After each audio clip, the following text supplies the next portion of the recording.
Hi, I'm Derek with Wilson Pro. Today we're going to talk about donor antennas, sometimes called an outside antenna. With me is Dan, one of our certified installers, and he's going to take us through it. Dan? Thanks, Derek. The donor is the antenna that is installed on the outside of a building, and it takes the cell signal from the cell tower and supplies it to the amplifier. The donor also takes the cell signal and sends it back to the cell tower. There are two types of donor antennas, Yagi directional and omnidirectional. Understanding the differences between these two antennas will help you determine which antenna will be best suited for your installation. I want to throw in a quick note here about directional antennas.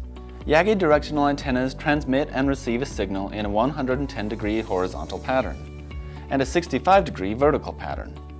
This is helpful for aiming or detuning the antennas. Yagi antennas provide a gain of 7 to 8 dB on the lower frequencies and 9 to 10 dB of gain on the higher frequencies. You'll need to aim a directional antenna at the signal source.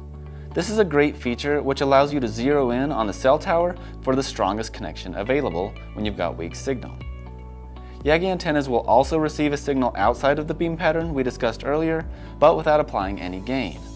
This is a great feature that allows you to detune or point the antenna away from the cell tower if the incoming signal is too strong.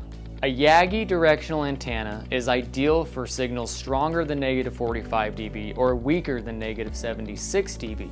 You can also use a directional antenna to offset cable loss in long cable runs.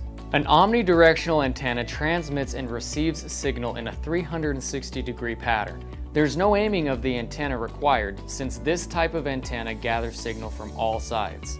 An Omni antenna provides 2 to 3 dB of gain on the lower frequencies and 4 to 5 dB of gain on the higher frequencies, which is ideal for when the outside signal is greater than -75 dB.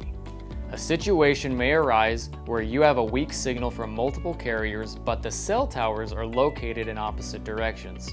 In this situation, you'd want to install multiple donor antennas on the roof, one aimed at each of the towers. This is fine to do and just requires that you install a splitter. Run a cable from each donor antenna to the splitter and attach it to the side with multiple connections. Then run a separate cable from the splitter to the booster. There will be some loss for each cable run as well as the splitter, so calculate that into your system when determining how much signal can be used. Keep a minimum of 6 feet between each of the antennas on the roof when installing multiple donor antennas. If you are installing directional antennas, make sure that the signal paths do not cross.